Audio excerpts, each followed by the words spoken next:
Hi everybody, I hope you're all well. First of all, I want to say sorry for being away for quite some time. I haven't filmed anything since the 20th of June, which was the day after my dad had his operation. I did my review of Jude the Obscure.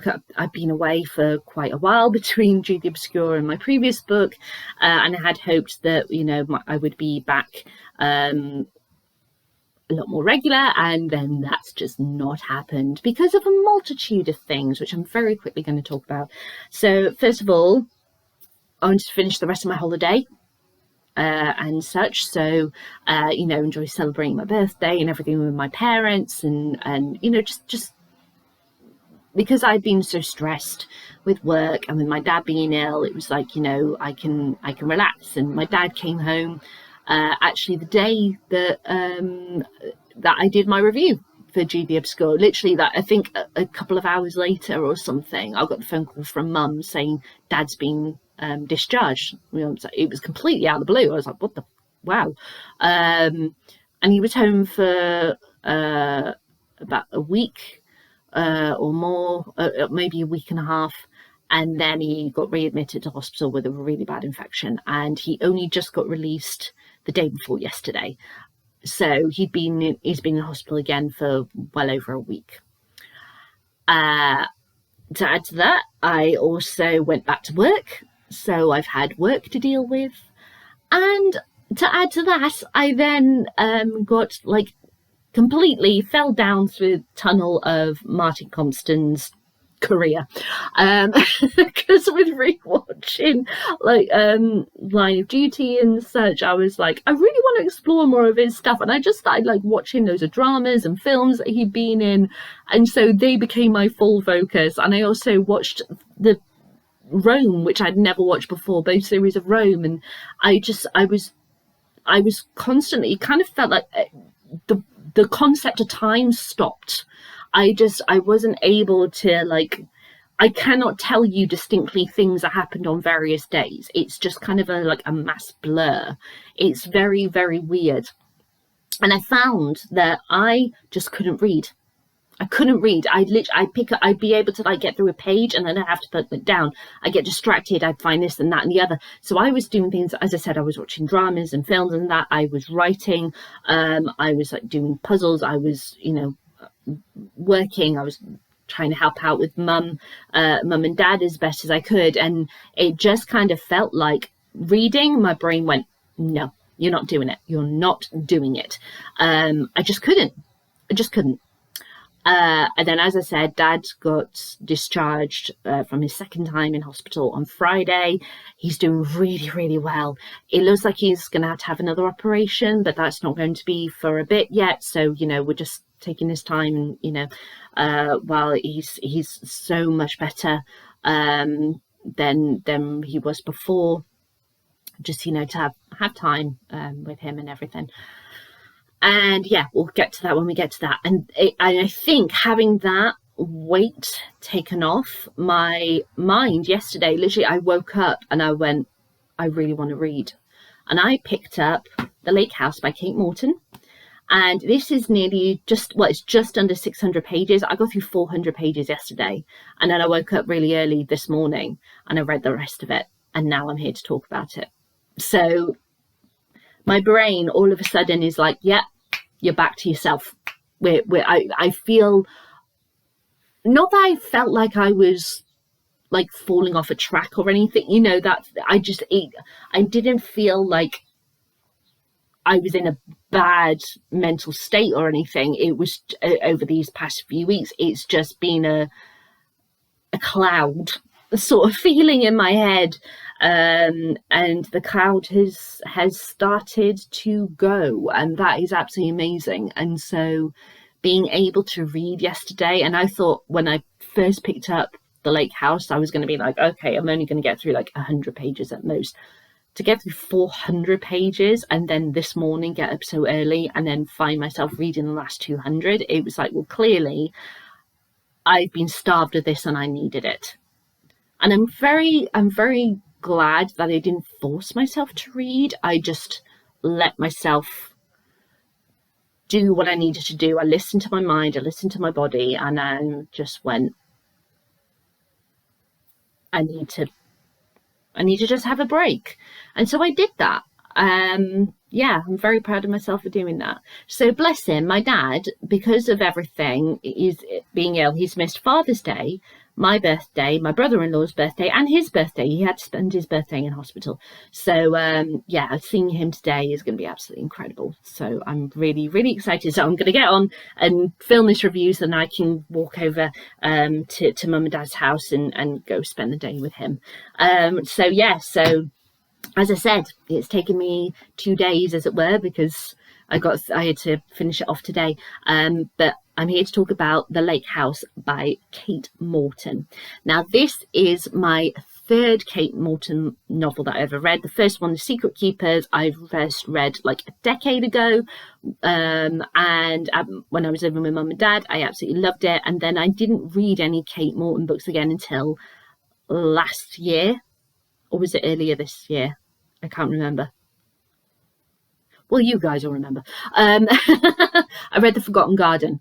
I loved that book so much. And then when I was picking books from the jar, I picked like 3 Kate Morton books to read. And this was the first one out of the 3.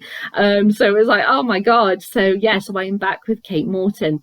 Now, The Lake House, I think it's like a 5th book. I might have to just check that. Yes, book number 5, because there's The House of Riverton, The Forgotten Garden, The Distant Hours, The Secret Keeper, this, and then she's done The Clockmaker's Daughter, and then the one that she released late last year, which the name of which I cannot think. So it's a 5th book, and I have to say, even though it was interesting and I did enjoy reading it, I was a bit let down simply because I figured it out. The thing with Kate Morton's books is that I love the fact that I get a rug pulled under me kind of moment, and it's like I didn't see that coming. What the hell? And I didn't get that with this book. Now that could be because of structuring, which I'm going to talk about in a minute, but just so you're aware, I enjoyed it, but I didn't love it. So we have got a tale that runs between 1933. I was about to say a completely different number then. That's why I said sorry. No, it's 1933 and 2003. It flips back and forth between these times. So Alice in 1933, she lives with her family in this absolutely lovely house. She has 2 older sisters and 1 younger brother. Her younger brother is only he's just under a year old. While she is the next one, she's 16, so quite an age gap between them. And she wants to be a writer. She's friends with the Gardener Ben, and they plot out her stories together. She's got this great ambition to be a writer. And in June 1933, at the party, her little brother goes missing, and he's never seen again. Go to 2003. We have Sadie. Sadie is a detective constable who is going to I forgot to say, they live in Cornwall in 1933. She goes to Cornwall to spend some time with her dad because of a situation with her job. Means that she's on 4 weeks holiday. And when she is in Cornwall on a run, she stumbles across a house, and she has a feeling that something happened in this house, and she starts researching it and discovers the story of a baby boy who disappeared one night at a party, and the family left Cornwall never to return. And she gets intrigued by this, and so she starts looking into it and starts trying to figure out exactly what happened in June of 1933. In 2003 as well, Alice, who was 16 in 1933, she has obviously grown up. She is a crime writer, and she is haunted by the events that happened in June of 1933. And all of this gets brought together to figure out what happened to baby Theo. So that's your synopsis. Now, Kate Morton is so good at structure. She's so good at it. And the way that she puts little things in there that you think are of absolutely no significance whatsoever, but are monumental in the end. Her techniques are brilliant. Love them. But in this one, it didn't quite hit the mark. She was very good with her placements of various things. And I was like, yeah, oh, looking back when I got through the end of the book, I was like, oh, yes, that thing and that thing and that. Very well done. Very well done. But the problem with this one is that she does around the between 400 and 500 pages mark. There's obviously, that's quite a significant way into a 600-page book mystery. So you can understand that this is the point where we're starting to find out a load of stuff. Great. Perfect. She does stuff with a couple of characters in those 100-odd pages where she's not explicit, but we're not stupid. We can put two and two together and realise what's going on here, okay? And she does this teasing for nearly the whole 100 pages. And then the cliffhanger of the end of that 100 pages, she's like, yeah, that happened. And I'm like, well, you've been teasing it for 100 pages, so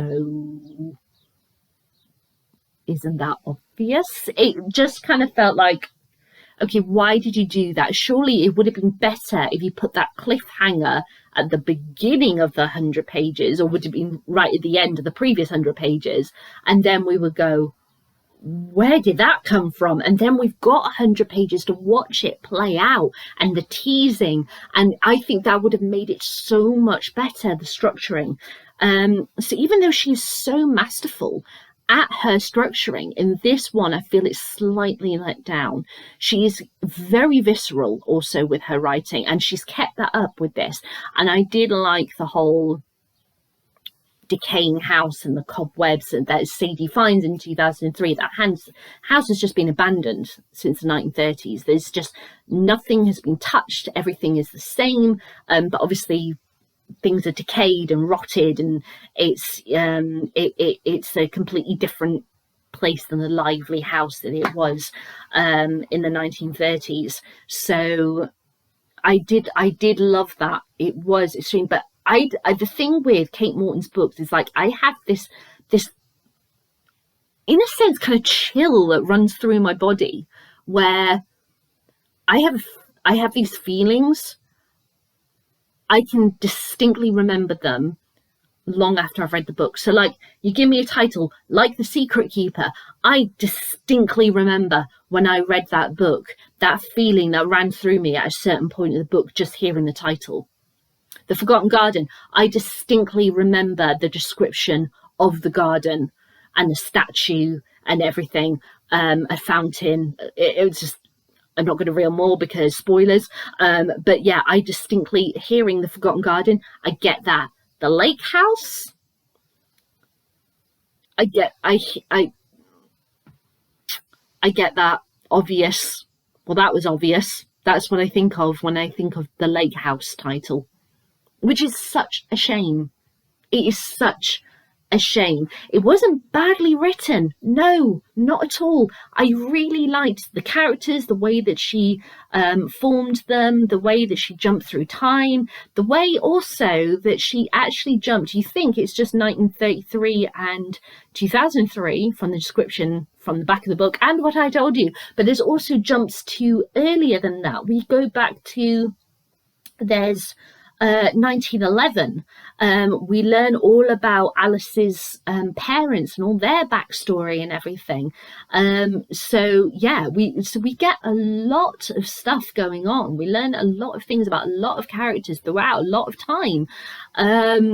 So it's great the way that she did that, and the jumping and everything. But at the same time, it is a bit like, oh, but you fell at the final hurdle.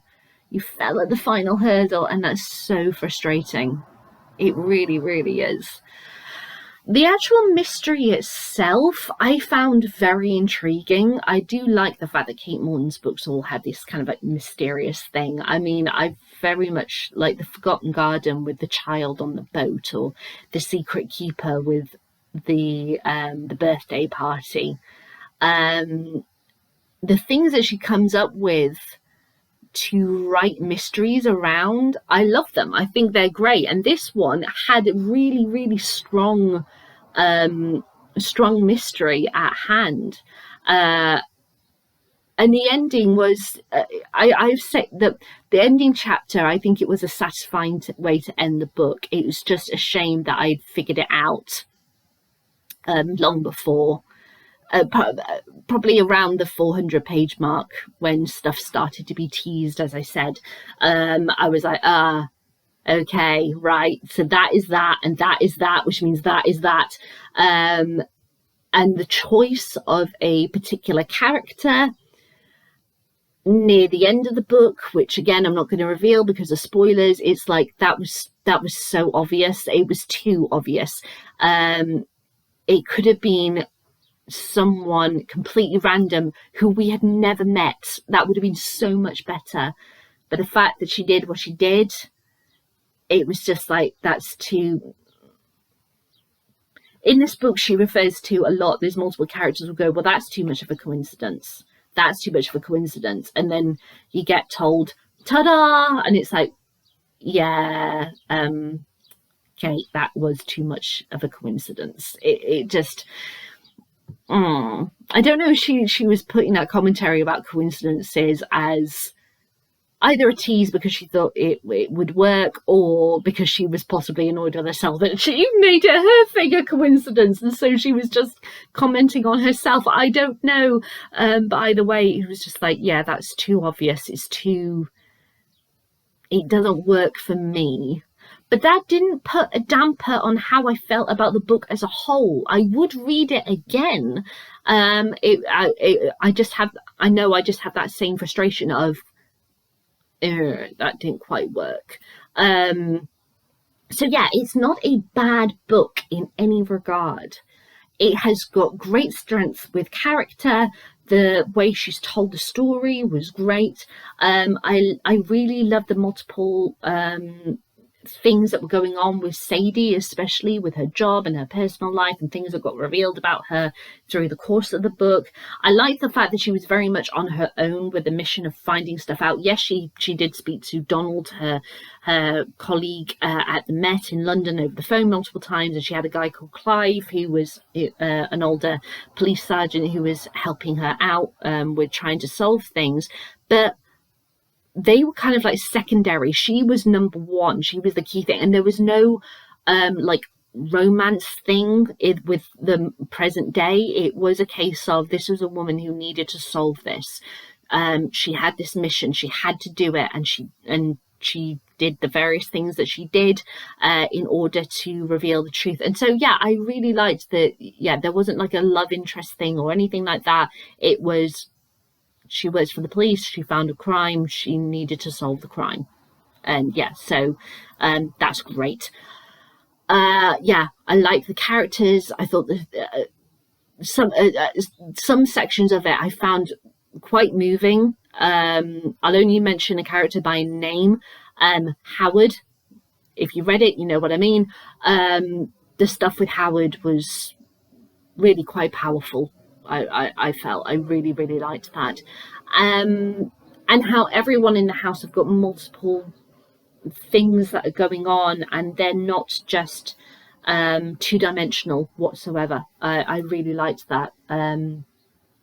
So yeah, overall, it was an enjoyable read. It just didn't quite hit the mark there for some of the structuring, and as I said, some bits turned out to be rather obvious, which was so frustrating. I did expect a bit more with it being Kate Morton, but it's that thing that with every writer, you could read multiple books of a writer, but the thing is that you're not going to love every single book.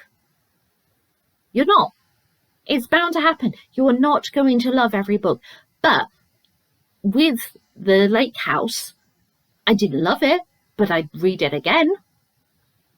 So clearly it hit a mark. It did something right for me in my brain. And also the fact that I read it after having a slump. And as I said, I expected maybe I'd get through like 100 pages yesterday because I was going to take it slow with getting back into reading. And I sat the entire day and read 400 pages. I think that tells you clearly I was gripped by it. And I give myself 100 pages and then go, right, okay, do I want to go on with this or whatever? No, I just carried on. I didn't even ask myself that question because I was like, you know what? I'm reading this. I'm enjoying it. And yeah, I just carried on through. So it hit multiple boxes. It's just that one box about structuring that and the obviousness stuff that it just didn't tick. So it's a 9 out of 10. Let's put it that way, rather than a 10 out of 10 as her previous books have been for me that I've read so far. So yeah, so those are my thoughts on The Lake House by Kate Morton.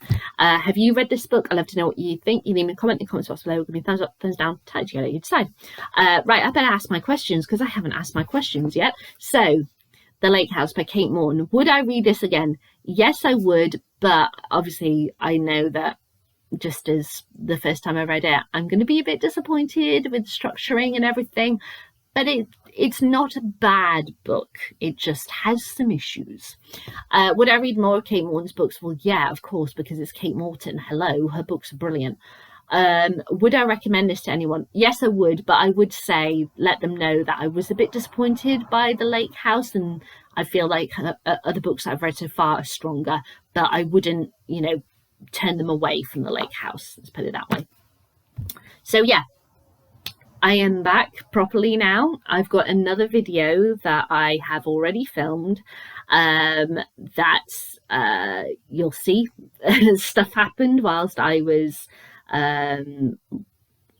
off on leave and that, and in the past month or so, which I will reveal all in my next video. But anyway, so I will say bye to you now, and I'll be back with my thoughts on my next read, which is The Secret Keepers by Kate Morton. Now, this is a reread for me, but I haven't read it for about 10 years. So yeah, I'm quite intrigued to read it, and I've only read it once before, so I can't remember exact things that happened, but as I said, I remember that feeling of when one line changed. I remember the birthday party at the beginning and the one line that made me go yeah.